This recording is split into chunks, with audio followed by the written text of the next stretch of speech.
1051. Found the teacup. Oh, and the banana. That's 11. One more. Don't tell me. The doctor will see you now. Ryman, 1 second. the sailboat. Oh, why'd you? Oh! Show off.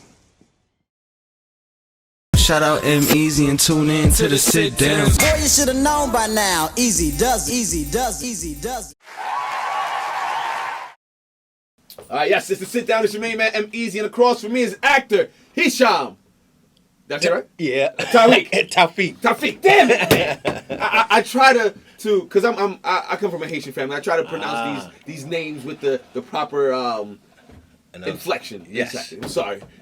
Pardon me, sir. No worries. Thank you for coming by. Thank you for having me, bro. Appreciate you. Absolutely. Talk to me about the Blacklist. I was just telling you, I haven't gotten into the whole show. I got maybe into the halfway into the first episode, and I was like, when I get time, I got to get back to it. But Okay. I still haven't. Talk to me about Blacklist. Oh, Blacklist. Wow. I mean, where you want me to start? First season, fourth season? Well, I mean, the Blacklist, it's about a show with James Spader, who plays the character Red Reddington, who turns himself in to the FBI. He's one of the, he's on their list. He turns himself in, and his agreement with the FBI is like, hey, I'll turn myself in. I'll provide you with this list of criminals you have no idea that exist, and I'll help you eliminate them. But, of course, he has an ulterior motive with doing that. And I play like his conscious best friend, bodyguard type dude. Got you. All right, so when I go home tonight, good thing I got nothing to do. I'm going to go watch up on the Blacklist. Now, it also says here, because I got to do my homework on who comes in. Snowboarder. That's my How? What the? I know. How did you get into snowboarding? Hey, let me tell you. Like, I hate the cold. Oh, come on, man, you black, son. What you talking about? I hate the cold. Go ahead. But like 6-7 years ago, my man told me he skied, and he kept telling me about this thing, the National Brotherhood of Skiers. It's like every year, it's like all these thousands of black folks go to these Really? Yes, like 3, 4, 5. And actually, this year I went for the first time to Colorado. So Colorado. You know what? I may have to make that trip. Yeah, you gotta make that trip. So I tried it one day. I tried snowboarding with my son, him and his daughter, and I just fell in love with it. And then I, went and bought all my gear, and now it's something I do every weekend. One of my best friends, he went skiing and whatnot, and I saw the video. All he did was fall. He was like, "Yo, but you're athletic. You trust me. You'll love it. It's a good time." And I'm like, "It's too cold, man. It's way Well, too you know what it cold." is. If you gotta layer up, you gotta put on a whole bunch of different. But I'm also one of those dudes where I played football.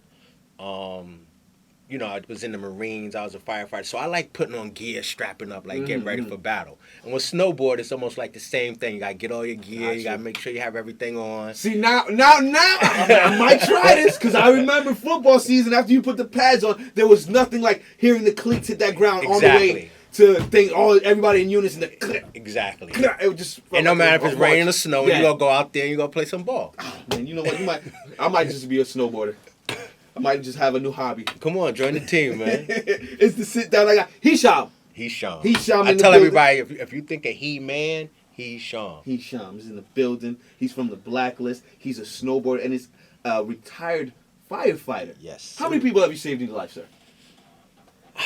Well, I mean, I think I don't want to say me, but we. Okay. I think we do it. We do it on the regular every day. One of the things, I tweet out every morning. I say, Harlem morning, you woke up breathing for a reason. And the reason I tweet that out every day is as a firefighter, every morning we get a call between 6 and 7:30, and what people don't know is those are the times where everybody wakes up. So when we get that call, it's always because somebody didn't wake up. So we respond to those homes, and most of the times we do CPR. Sometimes they make it, sometimes they don't. But when you put it in perspective, they think firefighters, we just going into buildings, but usually it's every morning. We give them CPR, it's a car crash, it's a drug overdose, it's a shooting, so it happens a lot that we save lives. Got you. It's the Sit Down, it's your main man, EmEz. Hisham's in the building from the Blacklist. So from being a firefighter, how did you transition into being an actor? Well, I started off in the arts. Well, I played football. Manhattan Center High School over in East Harlem. What position? Quarterback, baby. Oh! Was it too many of those black ones, though? Okay, all right. I thought I was Randall Cunningham at the time. But I kept getting injured. I kept getting hurt. And then as a dare, the dude on the football team one day, we were walking by the dance studio, and there was a picture of Herschel Walker in tights. He used to do ballet to help him as a running back. And it was like, yo, I dare you to take this dance class. I was like, Herschel Walker's running back. I'm going to do it. So I took the dance class. I fell in love with dance. My senior year, my father passed away, so I got lost. He would have made me go to college. I had a choice between Hampton, Cornell, but I had to go to summer school. And my dance company, yes. Okay. So, but my dance company was going to France, so I went to France and danced for a couple of years. And then when I came as a senior in high school, yes, going into your freshman year in college, yes. Wow. So I didn't go to college. I just went to France. Wow. But what happens is dance transitioned to theater transitioned into acting. But I did that like my whole time holding down a job as a firefighter. Coffee and cheese with the Frenchmen, huh? Absolutely. The French ladies and it all. It was France, it was Brazil. Yo, we went all over the world. You probably got some great stories. Absolutely. We gonna kick it, me and Hisham, man. I gotta know some of these stories. It's the Sit Down. It's your main man, EmEz. It's in your bio. What do you mean by Black Panthers? I'm doing homework, son. Talk to me. So as a kid, what it probably says. It says Black Panther's father. Yes. All right. Yes. So what I do is always put positive energy in the world, right? Mm-hmm. So, as an actor, I see all of these roles and I want to play them. So early on as a kid, I was a comic book head. I was like, I want to be Black Panther, right? Oh, okay. So, right, I've said that my whole life. And then when, what's his name, got cast in... Luke Cage? No. My man played James Brown. Chad Boseman. Got you. He got casted as Black Panther. And that broke my heart. I was like, oh, man. So then I changed my profile. I put Black Panther's father. Gotcha. So, but then that got cast too. So I'm going to change the grandfather or something. But that was just like some positive energy I put out there because that was the role I wanted to play. I'm more interested in the stories we can't tell on the screen, man. The Brazils, the French women, like that's what I want to talk about. But I mean, hey, talk to me about the musical arts stuff in Harlem that you're taking a liking to. The musical arts stuff? Yes. Says, who are some of the musical artists in Harlem that you're taking a liking to? Well, I don't know if it's specifically musical artists in Harlem, but there's a great brother that I follow, Blitz the Ambassador. Mm-hmm. He's a Ghanaian musician who was inspired by Public Enemy, KRS-One, and all that type of stuff. So if you listen to his music, you hear the mix between the musical instruments from Ghana and then the inspiration from hip hop in the 80s that he was inspired by. So that's one of the brothers I truly enjoy. I'm a reggae head. Okay. Of course, I'm from Harlem, so Dipset and all that. Oh, but here's a funny story. I went to Manhattan Center, right? Guess who went to my high school? Who? Cameron, Mace. LL didn't go there, but he always came by to check out the ladies. Almost the whole Harlem crew went to my high school.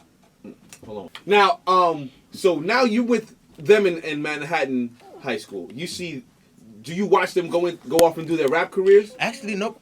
Because I watched them go off through their rap careers. Because I remember, if I correctly, Mace and Cam were big into basketball, right? Yeah, it was like the whole basketball team. They rode up. Like I went to school with Damon Dash. Damon Dash was in.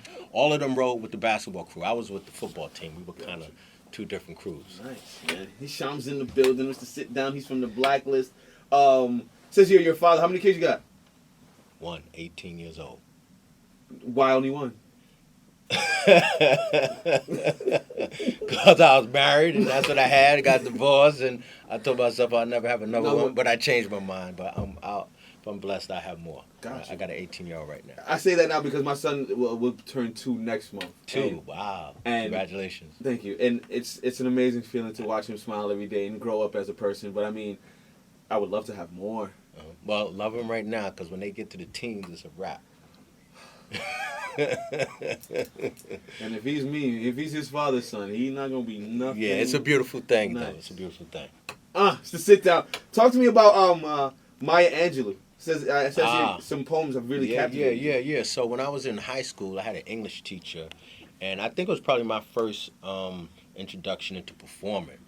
And in English, she gave us we had to perform a poem, and I had Maya Angelou's poem "While the Caged Bird Sings," and I did that, and for some reason it struck a chord in me, and I fell in love with performing in that way. As far as, I guess it's almost like acting, memorizing a poem and performing in front of the class. So that was like my first introduction into performing on that level. As even though I went the dancer route first and then came back, that was like my first introduction into it.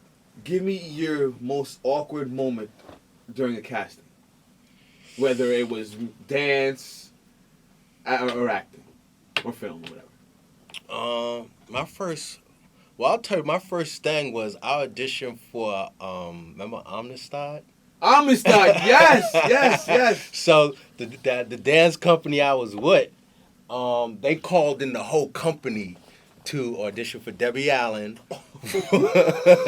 So we come in there, we doing our African dance, we doing all of this, da-da-da-da-da-da-da. And then she picked me and another brother to actually do the lines that, what's his name? I forgot the brother's name that had the lead in there, that he eventually got. But that was like, I don't want to say, it wasn't awkward. It was just kind of weird as a whole company coming in and performing for her dance-wise. And then, all right, let me see you read these lines. And I had no idea what I was doing. You know what I'm saying? But as an actor in the audition world, you got a lot of crazy things that happen. Any advice for upcoming actors? Study. I tell you, like when I got into the acting game, like a lot of other people, I see people on TV. I'm like, yo, I can do that. I'm better than him. Well, why he on there and I'm not? And one of the things I learned is, like, I had the opportunity to be a reader for Notorious. And if you know what a reader is the person that sits in a room, all the actors, the big time actors come in there, and you just read the lines opposite for them, so the casting director can see. I dated an actress, and I was doing that for millions. Exactly. So as a reader, I got to see like Jamie Hector and all these big time actors come in, and I was doing it for Notorious, and they were coming in there, and I was like, wow, these dudes are serious. I'm playing around. I got to turn my game up. You know what I'm saying? So then that's when I was like, I need to go train. I need to go study.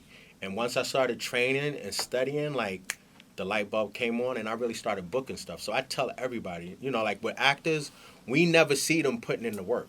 Like basketball players, football players, we see them training. We see them shooting free throws, running 40-yard dash, lifting weights. We like, oh, they training for the game. How does an actor train? We don't see that. So people automatically think, oh, he's doing that, I could jump up and do it. Wrong. You got to go do your training. You got to do your studying. That's by going to class. That's by learning yourself. That's by learning how to speak properly, learning dialects, accents, studying the game. It's really a lot of study that has to go into it. You can't just jump up and do it. I learned a lot today from you, son. Thank you. Hisham Tawfiq? Yes, sir. Oh, I got it! Thank you for coming by. I appreciate you. Now, thank you for having me, bro. Tell me what's on the agenda after Blacklist. Oh, man. Well, I can say it now. I just did a project out in L.A. called Jen with the lead woman is Simone Missick, who I don't know if you know, she's on Luke Cage right now. Yeah. So I played opposite her with another young lady who's on a BET show called starts with a C. It just came out. I can't remember the name of it. Corners? No. Nah. But it's actually a great film, and it talks about African Americans woman's point of view as far as being Muslim and all of the things she has to deal with. So that should be coming out soon. But unfortunately, well, not unfortunately, but being on the Blacklist, I'm series regular, it kind of locks you in. So that's a consistent check. You can't be mad at that. I can't be mad at that. Yeah. But there's a lot of stuff that comes down the pipe, and I just can't do it. So right now, this is the blessing. This is what I'm focused on. If a film pops up here and there and I'm allowed to do it, then I do it. Got you. Again, thank you for coming by. I'll be making sure I catch up on the Blacklist now. Oh, please do. And I'm going to try the snowboarding thing. If I snowboard, I'm going to call you. Absolutely. I'm going to go out to Colorado, go hang out, go hit these scopes. Absolutely. My God. Thank you for coming by. Thank you. Hisham Tawfiq. Yes, sir. It's the Sit Down. Shout out EmEz and tune in to the Sit Down. Boy, you should have known by now. Easy does. Power 105.1.